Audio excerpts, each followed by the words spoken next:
सर्वे मंगल मांगले शिवे सर्वार्थ साधिके शरणे त्र्यंबके गौरी नारायणी नमस्तुते। जय श्री माता रानी। जय मां बीजो सेन चैनल में आप सभी का स्वागत है। आशा करते हैं माता भगवती महारानी के आशीर्वाद से आप सभी खुश होंगे। आज हम आप सभी को खंडित ऊर्जा के विषय में जानकारी देने वाले हैं। तो सबसे पहले हम आप सभी को खंडित ऊर्जा के विषय में बता देते हैं कि खंडित ऊर्जा किसे कहते हैं। तो जैसे आपने 11 दिवसीय साधना शुरू कर रखी है, लेकिन किसी कारणवश आपकी वो साधना 5 दिन में ही खंडित हो जाती है, रुक जाती है। तो जो आपने 5 दिनों तक जिस शक्ति की आप साधना कर रहे थे, उस शक्ति का जो आपने 5 दिन तक मंत्र जाप किया है, उन 5 दिनों में जितना भी आपने मंत्र जाप किया है, तो उस जाप से जो ऊर्जा बनी होती है वो आपकी खंडित हो जाती है, क्योंकि आपकी वो साधना पूरी नहीं हुई होती है। और जो आपने 5 दिवस तक जो मंत्र जाप किए होते हैं, तो उस जाप की जितनी भी ऊर्जा बनी होती है वो खंडित रूप में आपके साथ चलने लग जाती है, आपके साथ रहती है। और जब आपके साथ में वो खंडित ऊर्जा रहती है, तो वो कहीं ना कहीं आपको व्यवहारिक और साधनात्मक तरीके से आपको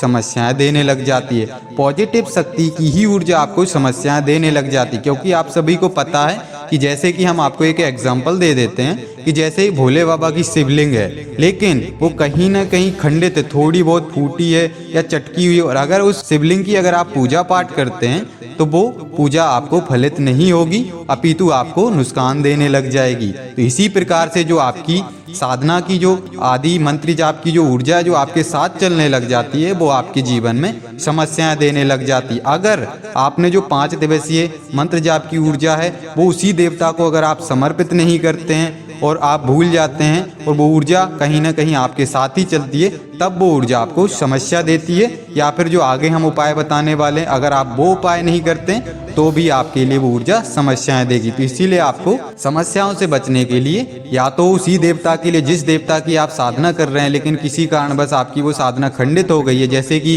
ब्रह्मचर्य टूट जाना किसी कारणवश, या फिर सपने में नाइट फॉल हो जाना, जैसे कि आप सपने में अगर स्वयं से कुछ ऐसी स्थिति या कुछ हरकत कर देते हैं जिससे आपका नाइट फॉल हो जाता है, तो वो साधना आपकी खंडित मानी जाएगी। या फिर आप किसी कारणवश कोई कार्य में उलझ जाते हैं जिससे आपकी साधना रुक जाती है, या फिर अन्य प्रकार की कोई भी समस्या हो सकती है जिससे आप अपनी साधना को बीच में ही स्थगित कर देते हैं, रोक देते हैं, जिससे वो साधना आपकी खंडित हो जाती है। और जब वो साधना आपकी खंडित होती है, तो वो खंडित ऊर्जा आपके साथ में चलने लग जाती है। और वही खंडित ऊर्जा जब आप उसी देवता को समर्पित नहीं करते हैं वो जाप, और उस देवता से क्षमा याचना नहीं मांगते हैं, अपनी गलती के लिए प्रायश्चित नहीं करते हैं, तो वो देवता की ऊर्जा आपसे रुष्ट होकर आपके जीवन में समस्याएं देने लग जाती। जैसा कि बहुत सारे लोगों के साथ ऐसा हुआ होगा कि उन्होंने एक साधना खंडित की होगी और उस देवता से ना ही क्षमा याचना मांगी होगी साधना खंडित करने के बाद, ना ही वो मंत्र जाप की ऊर्जा उनको समर्पित करी होगी। तो धीरे धीरे आगे उन्होंने कोई भी साधना नहीं उठ कर पाई होगी कभी भी। और जब भी वो व्यक्ति साधना करने की कोशिश करता होगा तो उसका मन विचलित होने लग जाता होगा। ऐसा उसके साथ पहले नहीं होता होगा, लेकिन जैसे ही उसने साधना खंडित करी थी और वैसे ही उसके जीवन में ये सारी समस्याएं होने लगी। ना ही उसका पूजा पाठ में मन लगता होगा, और अगर मन लगता भी होगा जैसे तैसे वो अपने मन को कंट्रोल करके, अपने विचारों को कंट्रोल करके आसन पर बैठता भी होगा, तो आसन पर बैठने के बाद उसके शरीर में अजीब सी उचक भड़क होने लग जाती है। उसको ऐसा लगता होगा कि कब हम इस आसन से उठें, कब हम इस जगह से दूर भाग जाएं, दूर चले जाएं। उसको ऐसे उसके अंतर मन में स्थितियां घटित होती होंगी। तो यही कारण होता है कि अगर आप एक साधना खंडित कर चुके हैं, तो आगे वो देवता के मंत्र जाप की ऊर्जा आपको आगे की साधनाएं नहीं करने देगी, जब तक कि आप उस खंडित साधना की मंत्र जाप की ऊर्जा को आप या तो विसर्जित नहीं कर देते हैं, या फिर उसी देवता को वो मंत्र जाप समर्पित करके सच्चे मन भाव से अपनी गलतियों का प्रायश्चित नहीं कर लेते हो। जब आप प्रायश्चित करेंगे तो वो देवता आपको क्षमा कर देंगे, और उसके बाद आप आगे की साधनाओं को करने के लिए तैयार हो जाएंगे। और आगे की जो भी जिस भी शक्ति की आप साधना करेंगे, तो वो साधना आपकी फलित होगी और फलीभूत तरीके से आप उसमें सफल भी होंगे उस साधना में। लेकिन अगर आप ऐसी गलती कर चुके हैं कि आपकी साधना खंडित हो गई है, और खंडित होने के बावजूद ना ही आपने उस देवी देवता से ना ही प्रायश्चित किया है अपनी गलतियों का, ना क्षमा मांगी है, और ना ही उस मंत्र जाप की ऊर्जा को उस देवता को समर्पित किया है, तो ऐसी स्थिति में आप आगे कोई भी साधना नहीं कर पाएंगे, उलझते जाएंगे। और आप कोई भी साधना करेंगे तो साधना आपकी खंडित ही होगी। आपकी साधना कोई भी आप सफल नहीं कर पाएंगे जब तक कि आप उस साधना के लिए प्रायश्चित नहीं करेंगे, क्षमा याचना नहीं मांगे उस देवता से। और जैसे ही आप अपनी गलतियों का प्रायश्चित कर लेंगे तो आपके लिए आगे के लिए सारे मार्ग खुल जाएंगे और आपके जीवन में उस मंत्र जाप की ऊर्जा से जो भी दिक्कत समस्याएं आ रही होंगी, जो आपके साथ में जो खंडित ऊर्जा चल रही है, वो खंडित ऊर्जा आपको फिर समस्याएं देना बंद कर देगी, क्योंकि वो सुसुप्त हो गई होगी, समाप्त हो गई होगी। आपके जो साथ में चल रही थी वो ऊर्जा, वो आपने देवता को समर्पित कर दी होगी, जिससे वो आपको समस्याएं देना बंद कर देगी। क्योंकि आप सभी जानते हैं कि कोई भी अधूरी पूजा कभी फलित नहीं देती है, और अधूरी पूजा करने से आपके जीवन में लाभ तो नहीं अपितु नुकसान कहीं ना कहीं होने लग जाता है, क्योंकि आपने स्वयं ने उस पूजा में गलती की होती, या तो किसी कारणवश, आपकी कोई गलती नहीं। जब आपकी साधना खंडित होती है तब तो वो देवी देवता आपसे क्रोधित नहीं होते हैं, रुष्ट नहीं होते, लेकिन अगर स्वयं की गलती से आप साधना को खंडित कर देते हैं और खंडित करने के बाद भी आप अपनी उस देवता से, उस देवी से क्षमा याचना नहीं मांगते हैं, अपनी गलतियों का प्रायश्चित नहीं करते हैं, तब वो देवता आपसे रुष्ट होता है। और रुष्ट होने के बाद वही शक्ति आपको जीवन में, जो उस मंत्र जाप की ऊर्जा है, वो आपको समस्याएं तरह तरह से देने लग जाती है और आगे के सारे मार्ग आपके साधनात्मक क्षेत्र से जुड़े बंद कर देती, जिससे आप आगे की कोई भी साधना, किसी भी देवी देवता या किसी भी शक्ति की साधना नहीं कर पाते। और अगर आप करने की सोचते भी तो या तो आपके मन में वो भाव नहीं होता है, ना ही आपके लिए वो साधना करने के लिए इच्छा होती है। और अगर आप जैसे तैसे इच्छा और भाव को बना के अगर साधना करते भी हैं तो बीच में खंडित हो जाती, जिससे आपका मन विचलित होता है और साधनात्मक क्षेत्र से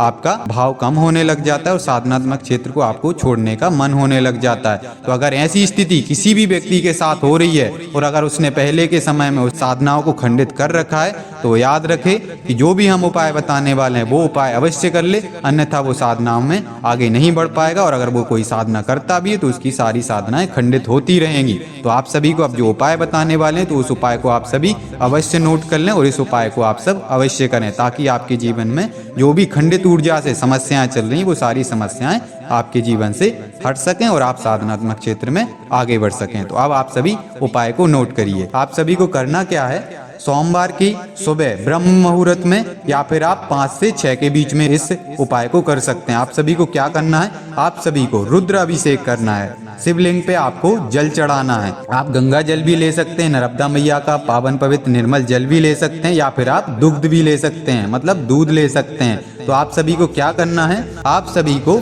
रुद्र अष्टक के 21 पाठ करते हुए आपको रुद्र अभिषेक कराना है, शिवलिंग को स्नान कराना है। याद रहे शिवलिंग ब्लैक कलर की होना चाहिए, या तो आप शिवालय में जाइए, शिवालय में जाकर ही आप इस कार्य को करें, अन्यथा अगर आपके आसपास शिवालय नहीं है, अपने घर पे आपके पास शिवलिंग है, तो शिवलिंग को एक किसी बड़े से पात्र में स्थापित कर लीजिए। उसके बाद आपको 21 रुद्राष्टक के पाठ करते हुए आपको श्री भोले बाबा को रुद्राभिषेक करते हुए रुद्राष्टक का पाठ करना है। और जब आपके 21 पाठ हो जाते हैं तो आपके लिए श्री जगत के पिता परमपिता बाबा भोलेनाथ से हाथ जोड़कर विनती मांगनी है, सच्चे मन भाव समर्पण के साथ कि हे देवादिदेव, हे जगत के पिता, हे गुरु बाबा भोलेनाथ, हमारे जीवन में जो भी खंडित ऊर्जा हमसे जुड़ी हुई है, जो भी साधना, जिस भी देवी देवताओं की साधना में या जो भी अभी तक हमने साधनाएं खंडित की हैं, उन सभी शक्तियों से हम हाथ जोड़कर क्षमा चाहते हैं और आपसे यही प्रार्थना करते हैं कि हे देवादिदेव, उन सभी शक्तियों से आप हमें क्षमा दान दिला दीजिए, वो सभी शक्तियां हमें क्षमा कर दें। और जो भी शक्तियों की हमने साधना खंडित की है, उन सभी साधनाओं की खंडित जाप को हम आपके चरणों में समर्पित करते हैं। तो हे देवादिदेव महादेव, इस जाप को आप स्वीकार करें और उस खंडित ऊर्जा से हमें मुक्ति प्रदान करें और उन सभी शक्तियों को शांत करें। जो भी हमसे शक्तियां क्रोधित हैं, जिन शक्तियों की हमने साधना करके बीच में स्थगित कर दी किसी कारणवश, भूलवश, वो साधना खंडित हो गई, जिससे वो शक्ति हमसे रुष्ट है और क्रोधित है, जिससे वो हमें समस्या दे रही, तो उस शक्ति को आप शांत कर दें और उन सभी शक्तियों की खंडित जाप को हम आपके चरणों में समर्पित करते हैं। तो हे देवादिदेव, इस जाप को स्वीकार करें और हम पर कृपा करें। बस इतनी प्रार्थना आप लगा दीजिए और देखिए आपके जीवन में जो भी खंडित ऊर्जा आपके साथ में चल रही होगी, वो सारी खंडित ऊर्जा बाबा के चरणों में समर्पित हो जाएगी, जिससे आपके जीवन में सब कुछ अच्छा होने लग जाएगा। और उसके बाद ये सोमवार के दिन आप ये प्रयोग करने के बाद आपके लिए 5 दिन तक, उसके अगले दिन से मतलब मंगलवार के दिन से आपको 5 दिन तक आपको फिर से कम तो आपको 51 रुद्राष्टक के फिर से पाठ करने हैं। घी का दीपक जला के आपको पूर्व दिशा में एक लकड़ी की बजोट के ऊपर सफेद वस्त्र बिछा लीजिए, उसके ऊपर घी का दीपक प्रज्वलित कर दीजिए। उसके बाद आपको बाबा देवादिदेव महादेव के रुद्राष्टक के आपको 5 दिन तक 51 पाठ करने हैं बस। और उसके बाद देखिए आपके जीवन में सारा कुछ अच्छा होने लग जाएगा। जो भी आपके साथ में खंडित ऊर्जा जुड़ी होगी, जो भी शक्ति आपके साथ में क्रोधित होगी, जिस शक्तियों की आपने साधना स्थगित कर दी थी, बीच में खंडित कर दी थी, वो सभी शक्तियां आपसे प्रसन्न हो जाएंगी और आपको आशीर्वाद देके अपने धाम को प्रस्थान कर जाएंगी। तो अगर आप सभी को हमारे द्वारा दी हुई जानकारी अच्छी लगी हो तो वीडियो को लाइक कीजिए और ज़्यादा से ज़्यादा इस वीडियो को शेयर कीजिए। और अगर आप हमारे चैनल पर नए हैं तो चैनल को सब्सक्राइब कीजिए और हाँ, बेल आइकन के बटन को क्लिक करना मत भूलिएगा ताकि हमारे आने वाली वीडियो की नोटिफिकेशन आप सभी को मिल सके। जय श्री माता रानी।